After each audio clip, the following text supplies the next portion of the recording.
Hello बच्चों, तो आपने पहला अध्याय पूरा कर लिया होगा।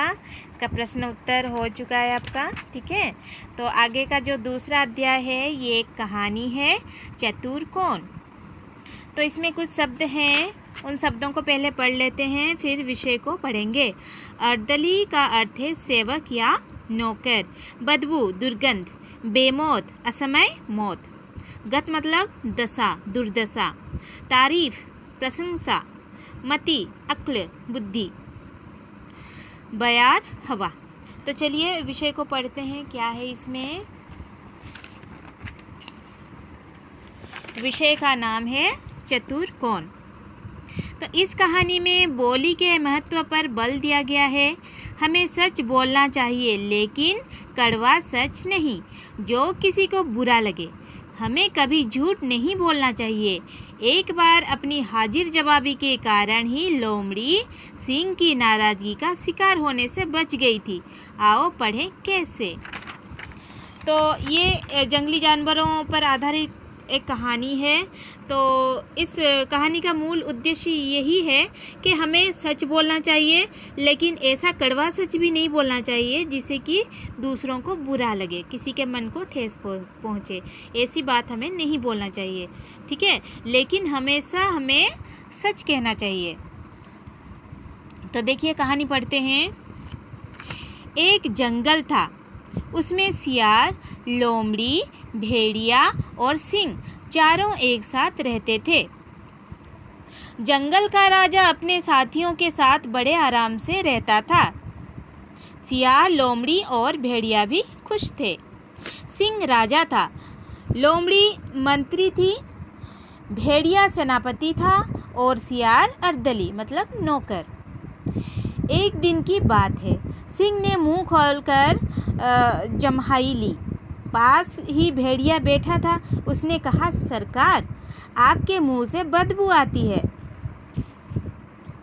सिंह नाराज हो गया, बोला, मैं जंगल का राजा हूँ, मेरे मुंह से भला बदबू कैसे आ सकती है। इतना कहकर वह भेड़िए पर झपटा। एक ही झपट्टे में उसकी गर्दन तोड़ दी, पंजों से उसका पेट फाड़ दिया। बेचारा बेमौत मारा गया। यह देखकर सियार और लोमड़ी बेहद डर गए। अगले दिन सिंह ने मुंह खोलकर फिर जम्हाई ली और सियार से पूछा, अब तू बता, क्या मेरे मुंह से बदबू आती है। सियार कल भेड़िए की बुरी गत अपनी आंखों से देख चुका था। उसने सोचा, राजा का मिजाज गर्म हो गया है, हमें नरमी से काम लेना चाहिए। वो बोला, हुजूर, आपके मुंह से इलायची की खुशबू आ रही है। आहा, कितनी प्यारी सुगंध है। ठीक है, तो सियार ने झूठ बोल दिया, क्योंकि वो अगले दिन की बात देख चुका था अपनी आँखों से, कैसे सिंह ने भेड़िए को मार दिया था। ठीक है, तो उसने झूठ बोल दिया। यह कहकर सिंह को खुश करने के लिए सियार जोर जोर से हंसने लगा और उसकी तारीफ के पुल बांधने लगे। सिंह ने डांट कर कहा, चापलूस कहीं का, तुझसे मुझे यही आशा थी। इतना बड़ा यह जंगल, इसका मैं अकेला राजा। ताज़ा खून में पीऊँ, जानवरों को नोच नोच कर मांस में खाऊं, कलेजी में चबाऊं, फिर मेरे मुंह से बदबू न आएगी तो किसके मुंह से आएगी। तेरी मति मारी गई है, कहता है खुशबू आ रही है। सियार भी सिंह की नाराजगी का शिकार हो गया। बाकी बची लोमड़ी।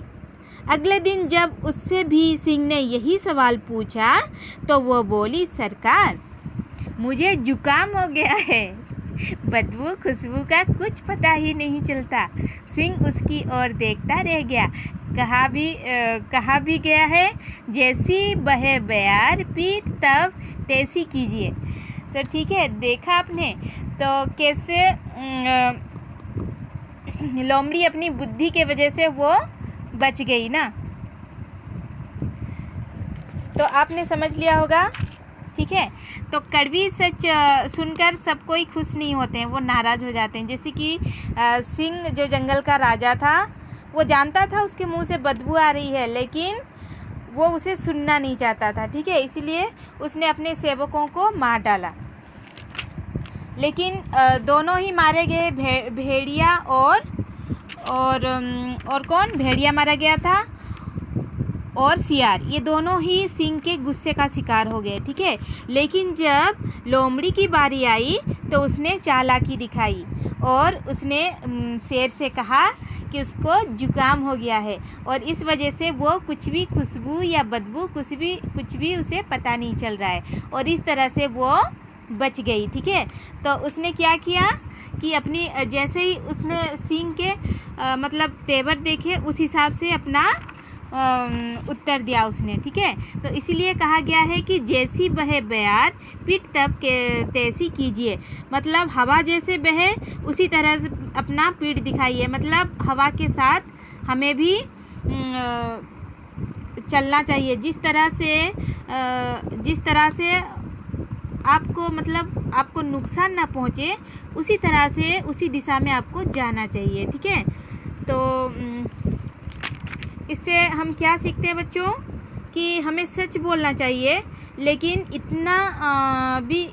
इतनी कड़वी सच भी नहीं जो कि किसी को बुरा लग जाए, ठीक है। तो हमारी बोली में ऐसी होनी चाहिए कि मतलब सबको वो अच्छा भी लगे